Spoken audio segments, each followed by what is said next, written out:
Alrighty guys, so it's time for another episode of Death Battle, and this one is Steven Universe versus Star Butterfly. Now, this battle thematically is a really good idea and makes a lot of sense and is clean just because Cartoon Network versus Disney, and they're also both like magical in quotes. And they're also both shows that have crazy fan bases that are pretty dedicated and vocal. And they are also both shows where half of the episodes are absolutely amazing and the other half are garbage that is not worth your time. So, thematically, a great matchup. However, when it comes to who's actually going to win, well, with Star versus, I've seen everything. And with Steven Universe, I haven't seen Future, but I have seen the rest.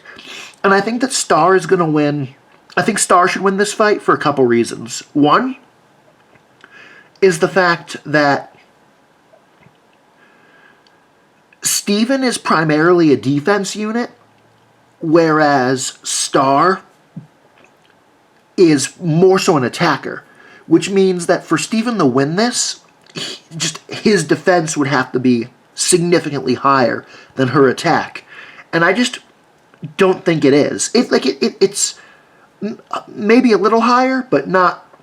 I don't think enough. Also, another thing is that in Star versus the Forces of Evil, the greatest feats come from Star herself. However, in Steven Universe is more of a power of friendship show and it's usually Steven's like, Garnet, Pearl, you gotta be friends. And then they're like, you're fucking right, Steven. We're friends. Power of friendship? Go! But exactly, because it's the type of thing where like the gems do something dope because Steven says friendship.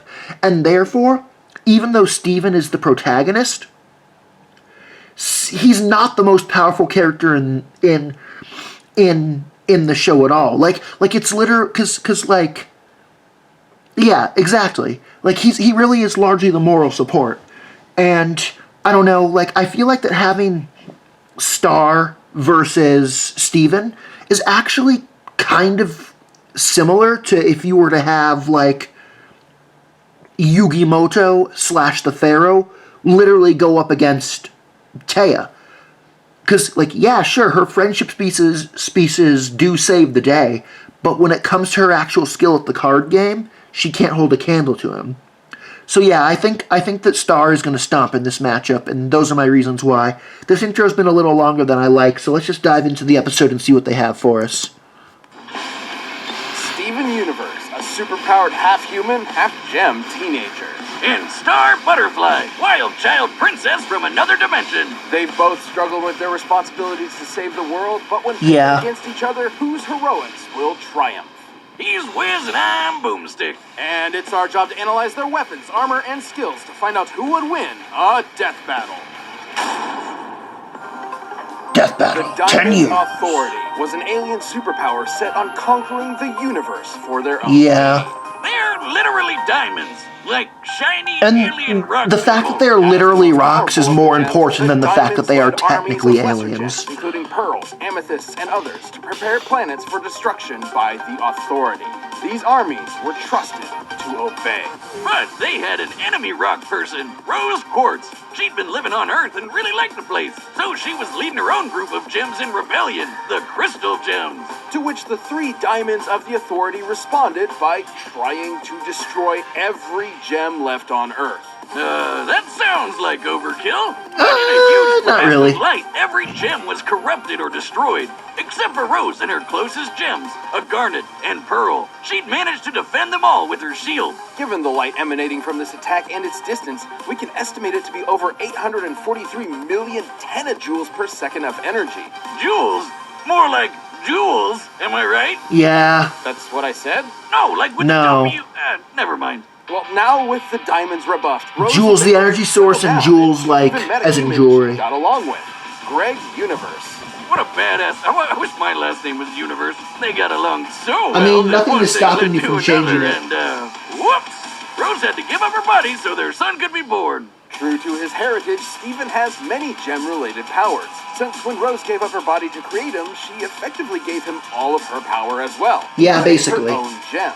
And while Steven's a stalwart pacifist, this led to him following in her footsteps to defend Earth from the Diamonds when they inevitably return. But he's got plenty of ways to defend himself and the others. He can create shields and bubbles to protect from different attacks. Use Yeah. bubbles to teleport things away. And see, it's and also shape hard shift to get because, like, bigger. He can also control his personal gravity to float. Because, through like, Jonathan's eyes once, and Steven he should can not fuse get with any of other his gems, fusions. or sometimes a human. Huh. in the fight. Wonder what a fusion between us would look like. Fusions tend to result in a more powerful entity than the sum of its parts, but I'm not sure that would happen. Yeah, you're Right? You wouldn't be able to handle it. Sure. Anyway, as a gem, Steven is much stronger than an average child. While he doesn't look for conflict always seems to find him. Yeah, 'cause when he's without- taken on there needs to be a huge monsters plot. Or pushed through the G-forces of faster-than-light travel. And when he's in a fight, he combines that crazy strength with awesome speed and agility. He can outrun an alien security system with electric fire and ice attacks, and he's dodged lasers. Even if he Who can't get away in hasn't? time, Steven survived an Everyone entire dodges temple lasers. exploding and taken hits from a bunch of gems, which is huge. I mean, Like, anyone that's from a cartoon or a comic comic book has dodged a Another fucking gem he's laser. on par with, Lapis, telekinetically lifted the entire ocean into the atmosphere. Boomstick, do you know how Yeah. heavy the ocean is? No, do you know how heavy the ocean is? The effort required for that would be anywhere from 92 petatons to over 10 zetatons of TNT. Man, that's Okay, a lot of that's- water. that's a lot. His Bubble and Shield are also way stronger than they look, since they can defend against attacks from the Diamonds themselves. Not even Steven's spit could have helped with that attack. Oh, if you haven't heard, his spit can heal people.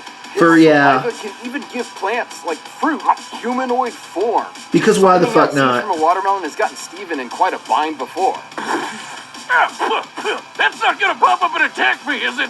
No, Boomstick, regular watermelons don't attack people. But depending on Steven's emotional state, he has varying control over his plant-based life form. Okay. You gonna eat that? Aside from his spit, Steven's tears have brought people back from the dead. They just Only turn kind of. pink and have powers of their own after. It's weird. Despite not being one to pursue conflict, Steven's been stuck for a while making the best of carrying on Rose's duty. So his kindness and feelings of responsibility for those around him push him to use those healing abilities whenever he can. He can even mend himself with accelerated healing that lets him fix fractures and minor injuries nearly immediately. And when Yeah. Steven's knocked out, he can Yeah. leave his physical body, sort of like a ghost. The drawback But the is physical he can't body's still physically vulnerable. interact with anything while he's projecting. But when Steven goes to sleep normally, he can possess other people's bodies. Good luck trying to fall asleep in a fight, though. Yeah. I tried. But protecting the Earth wasn't the only surprise Steven's mother left for him. As it turns out, she was never actually Quartz at all. She was, in fact, Pink Diamond. What a one of the twist! heads of the Diamond Authority. What? Despite being sent to Earth to conquer it, she fell in love with the planet, which led her to give up her title and transform into Rose Quartz. All of this was withheld from Steven for most of Yeah. his life, as Pearl worried Yeah. how the truth might change him. Oh, believe me, parental trauma will take a toll on anyone's mental state. And when Steven gets too overwhelmed, he taps into his latent diamond abilities, making everything way stronger and way killier. In this, his pink state, he's so fast his perception of time slows to a crawl. His bubble and shield become hexagonal and strong Huh. enough to crush other gems. This is not Like when familiar. lost control of And he his does look, emotions he in a looks fight with older in Jasper the and footage killed they're him. showing, so this must be He something did from bring her future. back to life with his super tears, but that kind of stuff made him think he was a monster, and he basically turned into a pink state Godzilla. But this wasn't Steven hulking out all of okay. a sudden. It was the result of a full emotional breakdown after years of stress and trauma. Luckily, his friends came in clutch and it worked out okay. But he still risks becoming a monster if he's ever completely emotionally broken. With the support of the Crystal Gems, his dad, and his friends, Sure, why Steven not? managed to work through his personal issues, so hopefully he's not faced with becoming a monster ever again. That's one less monster to worry about, Tokyo. And since Monster Steven has the same power as his pink state, just with absolutely no control, Steven's still powerful enough to take on anything in his way. Of course, Okay. if it was up to Steven Universe, everyone would just be friends. Yeah. But there's no friendship in a fight to the death. Unless it's Deadpool versus Pinkie Pie. When Marco met the new exchange student at his school, he thought he was just making a new friend from a different place. And he definitely didn't think she'd be a magical princess who'd drag him along for all of her I mean, no one crazy expects that. This girl from Muni Mew what? was a little weird and a little wild. And on top Yeah. of bringing magic to Earth, and she might have brought along a few The extras dimensional as well. scissors, I guess, would just be part of her kit. Because even though they were Marco's for most of the series, None other than Star Butterfly. not the entire. May have been backed up by generations of magic users before her and super She was strong in her 16 own by the right, end, but whatever. Star wasn't the perfect princess. She would have been sent to the terrifying and personality-draining St. Olga's School for Wayward Princesses, but luckily, Star's parents took one look at that place and decided, no way, she's going to Earth instead. You know, Earth really isn't the best place for her to be practicing magic. We're not used to people magically casting spells here. What do Yeah. I even say? Well, since Star is a Mumin, What the is a Mumin? that's what the people of Muni are called. She's Yeah. already superhuman compared to her peers on Earth. She But survived technically, the blast Mumins that blew are up the top of Castle humans. Muni and can use her wings to help her get out of the way in a pinch. What, those tiny things? There's no way she can actually fly with them. They're just At least she can humans make a with bubble magic, around herself basically. to defend against attacks. Her butterfly heritage also grants her the Magic Instruction Book. This spell book is incredibly important as it contains spells created by all the magical rulers of Muni that came before her. Yep. And she creates her own spells too, like Cupcake Blast, which fires a beam filled Which with is something she can cupcakes. technically do on the Okay, fly. half of these spells don't make any sense. Jelly bean hallucination mist? Starfish tsunami? What the hell are these names? I want a jelly bean hallucination mist. Everyone Like, does. You pay for that like a high-end sauna. Well, they're kind of self-explanatory. Creating her own spells does mean they can pretty much be anything. Take one of her summons, for example, which are Yeah. effectively creatures reliant on magic to survive. So Yep. what happens when you combine unicorns, stampedes, and war? Oh, I know this one. Warnicorn Stampede. Yeah. Now I get where Spider with a top hat came from. That's Yeah, like whatever it Star's sounds like it is what it most does. Powerful summons with his own minigun to boot. So naturally, she can kick monsters' butts with her spells thanks to her magical wand. But she better watch out, because a lot of those monsters want to use it for themselves. Her wand combined with her training means she has some incredible destructive power. She's blasted apart walls, temples, and a throne room. Her mother even said her wand could blow up a universe, and one of her ancestors... It could, but it would have exactly to that. be. Yeah, Star's ancestor Skywind wanted to make something explode one day. Yeah. So why not an entire dimension? And remember that book we mentioned earlier? Skywyn recorded her experience specifically so We her don't know how big that successors would know dimension what to was. do if they also wanted to destroy a dimension. So Star should be able to do this, since she's known to be an incredibly strong princess, on top of being the heir to the Butterfly Spellbook. Speaking of destroying things, her thermonuclear butterfly blast has wrecked a house. And according to Star, her mega explosive crystal laser is powerful enough to obliterate planets. But she just likes to use it to play with cats like a laser pointer. Star has spells for more than just destruction, though, like her Bunny Yeah, Rabbit Blast, yeah. which she's used to catch up to cars. And one of the monsters she's fought, Meteora, has deflected lightning. Being able to fight on par with Meteora means Star's able to reach Yeah. speeds over The Mach 1,000. Meteor's a little But more than all just that a wasn't monster, enough but- for you. Once Star went through puberty, Oh, you gotta be kidding me. she learned how to access and control her far more powerful butterfly Yeah, that's form. probably what will give her the Now, that's a match. set of wings. The butterfly I just wish form. peering into her eyes wasn't like peering into the 9 layers of hell. It's obviously a stand-in for puberty. Star compared the process of attaining it to, quote, suddenly looking at boys as if they were made of bacon. Like you've never eaten in your life, and all you want to eat is bacon. So what you're saying is if I eat enough bacon, I can get magical powers? Yes, that's what he's saying. Anyway, through her time in various dimensions, fighting monsters and defending her friends, Star's become strong enough on her own that she no longer needs her wand. In fact, her wand only ever served as training wheels to help her harness this magic herself. Soon enough, though, she realized monsters weren't actually the bad guys, so she started to fight for them instead of against them.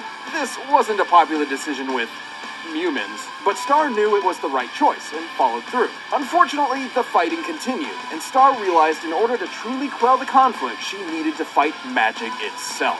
So her mother, her great-whatever-grandmother, and Meteora all banded together to cast the Whispering Spell in the realm And just of destroy magic. all This magic, spell yep. is designed to silence or end magic, and when cast within the realm of magic, it destroyed magic itself. All of it. But doesn't that mean she killed all the magical creatures across the different dimensions because Yep. they need magic to It survive? should. Yeah, But we we see don't them talk about afterwards. Well, after destroying magic, It should and mean every that, magical but we creature see them in at the end, existence, so we Star know was that for some finally reason it able to bring didn't. peace to Muni. Star had a Like lot of it only got rid of ones that are sent to Earth, pure but she magic, learned to like control her powers and led her the country High to Commission peace. people. Mostly. Now she's truly grown from her chrysalis into a butterfly. Who's ready for a bloody, bloody bloodbath? Okay. All right, the combatants are set. Cool. We've run the data through all possibilities. It's time for a death battle! I do still think that Star will probably win, but because I haven't seen Future, I really don't know the numbers on like the Pink Steven or the Big Kaiju, and therefore he might. I think that the butterfly form will probably give it to Star, but well, we'll see.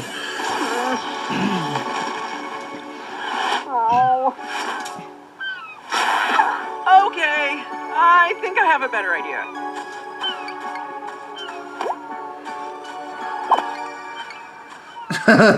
Wow, grubby much. I'll cheer you up. Celtic Blast! Stop, please.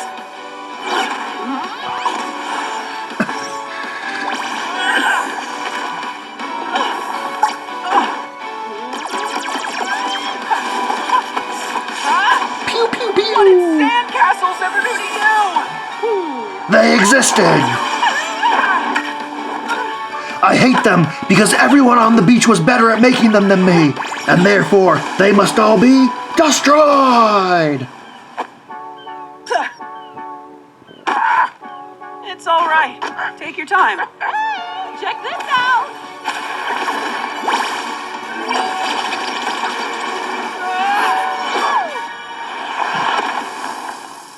Ow. Huh? Damn, already? Okay. What's wrong?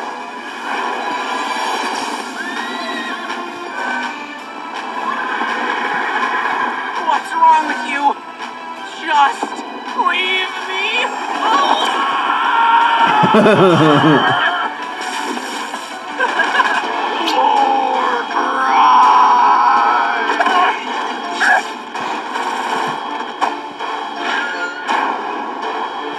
See you later, Pinky.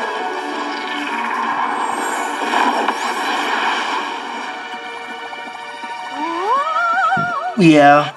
No, and it is kind of interesting because like in their base forms, it's literally like because in their base forms, all that Steven can really do is put up the shield, and therefore because she's got a bunch of shit, he feels outclassed in the base form, but she doesn't need the wand. But with Butterfly and Pink, it definitely feels a lot more evenly matched.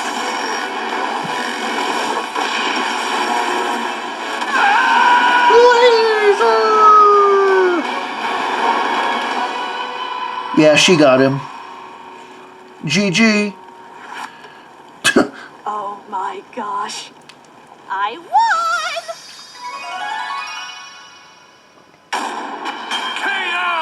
I don't think she won what she thought she won there. Steven Yeah. definitely had a better sandcastle. With Steven's strength and healing abilities, Star was definitely between a gem and a hard place initially. And when Steven went pink, made it a whole lot tougher on her. And All right, since cool. Steven Tell us was why. an alien gem and not technically magic, Star's whispering spell couldn't touch him. But Yep, she still exact. had the advantage at the end. Steven was physically Technically superior, not magic. At least to Star's If he everyday was appearance. magic, it would Star could be- survive explosions worth a few dozen tons of It would be even TNT, more but he easy for could Star to match win. Garnet's mountain-busting might. However, everyone knows this matchup would rarely ever resolve in fisticuffs. Even with how out there some of Steven's powers were, the sheer versatility of Star's magic was simply not something he was equipped to outmaneuver or overpower. Sure, Yeah. his laser Yeah. feats mean he was Too faster much than Star diversity her in how lightning she can feats, fight. But Star's butterfly form and transportation magic meant she had plenty of ways to work around that. Not to mention, Yeah. she mastered her superpowered bug form while Steven never mastered Pink State. And she didn't even need Okay. her wand to go full power, so disarming her meant jack He squat. never It mastered is the possible pink. Steven could Yeah, use they the did power kind of of make the it sound like that it was Diamond like a because Pink Diamond was able berserk to defend mode against them alone. almost. 843 million tenajoules, or about 2 tenatons of TNT, is certainly nothing to scoff at. But Star had spells that could destroy a whole planet and probably even a universe. Yeah. Pun intended. She could basically one-up any level of power Steven tried to throw at her, even if he did go full pink monster mode. Steven was pushed to the limit and gave it his It best. is a little but weird that Star's the raw monster power mode and wasn't versatile spellcasting even were in the fight. impossible Like to beat. the Fly on home, Star. the fact that You had a because like genuine win. the fact that Star went to her winner final is form Star and that Steven Butterfly. didn't makes it feel like that he could have won, but it's also Hey, them thanks for watching saying that that episode. it's If you guys enjoyed it, make sure you like, subscribe, click not the bell that so you're close. notified. You can pick up our latest merch at store.rooster.com. All right, what do we got next time? And also, click one of these boxes to watch one of the videos down below.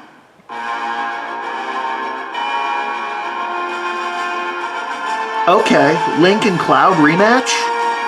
People, interesting. Yeah, because people did not like. What are you doing? People. Back in the, I'm just gonna go to the Death Battle logo.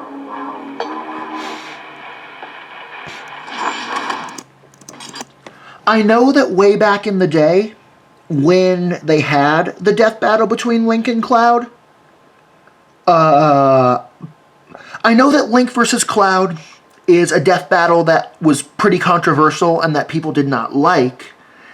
And I think that they gave the victory to Link in that original fight. However, since that fight, when it comes to Cloud, because Final Fantasy is an anthology series, as in the sense of every time there's a new Final Fantasy game with a new number, it's a new cast of characters. And therefore, what that means is that, like, when it comes to how will Cloud versus Link now be different than it was before, it seems like that Cloud has Final Fantasy VII Remake, but then Link would have, like, Breath of the Wild and Age of Calamity and Skyward Sword and any other Zelda games that have come out since that death battle. And therefore, it seems like to me that in this Link versus Cloud rematch, that Cloud would be the same as before, but Link would have more to work with. And that, therefore, it makes me think that Link will win again. However, it's really, really hard because, like, when they did the Goku Superman rematch, they gave it to Superman again to be like, we are firmly standing that we agree that Superman beats Goku and we're not changing our mind. However, when they did the Sonic and Mario rematch, they were like, they basically were like, the modern feats of Mario outweigh the modern feats of Sonic. and we're also doing the game version of Sonic to ignore Archie, and therefore Mario wins. And therefore, I don't know if this death battle is going to be the same matchup and the same result, but just better fight, better analysis, or if the purpose of it is they're acknowledging that they got it wrong before and therefore they're going to give it the cloud. And also, I don't, as much as I've talked about it, I don't know if it's a fight I care about. Like, I don't know if I'll react to that next episode or not. Maybe I will, maybe I won't. I'm not sure. And, yeah. Anyway, pretty good episode. I enjoyed it. Hopefully you guys did too. I know that I was pretty quiet during the reaction. More quiet than I would want to be. Like, I wish I had talked more, but I just didn't really have much to say at the moment while I was watching it. So I'm sorry about that if the commentary disappointed. And yeah, anyway, until next time, Megaton Menace signing out, and peace.